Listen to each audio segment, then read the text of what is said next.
Good morning friends, সবাই কেমন আছো? আশা করি সবাই খুব ভালো আছো। আমিও বেশ ভালোই আছি। তো এই দেখো, সকালবেলা, সকাল বলতে এখন অনেক বেলা হয়ে গেছে, 11:30 মতো বাজে। তো মেয়েকে স্কুলে সকালবেলা রেডি ফেডি করে ওকে দিয়ে এসে তারপরে এই যে একটু কাজ ছিল সেগুলো করে তারপরে যে কাচাকুচি করে নিলাম।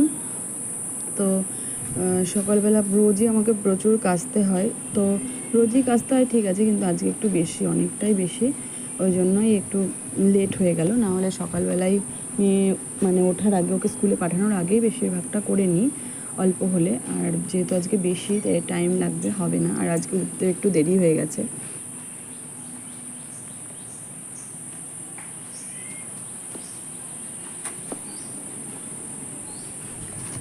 আর মেয়ের চলছে এক্সাম, তো এক্সামের জন্যই আর কি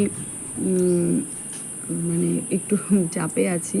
তো ঘরদোর ঝাড়া মোছা এখনও কিছুই সেইভাবে হয়নি। পুজোর কাজ মানে পুজোর যেগুলো করতে হয়, পুজোর সময় করা হয় প্রত্যেক বছর, সেগুলো এখনও কিছুই হাত দেওয়া হয়নি। ভেবেছি মেয়ের এক্সামটা হয়ে যাক, তারপরে শুরু করব।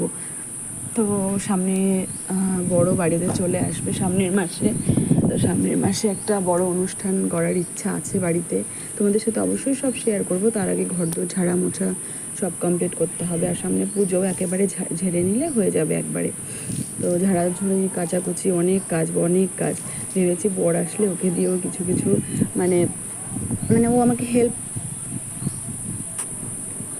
মানে ও বাড়িতে থাকলে আমাকে কিছু কিছু কাজে হেল্প করতে পারবে। যেমন ওই উপরে, ময়ের ওপরে উঠে যে দেয়ালগুলো একটুখানি মোছা, মানে পরিষ্কার ন্যাকড়া দিয়ে, সেইগুলো একটু করে দিতে পারবে। কারণ ওই ময়ের ওপর উঠে উপরে পরিষ্কার করতে আমার খুব ভয় লাগে।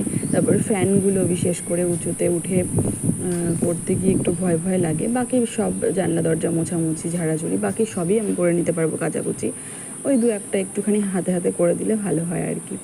তো মানে ভালো হবে কাজটা আর কি, এটাই। তো চলো, এখনকার মতো টাটা। কাচাকুচি এবার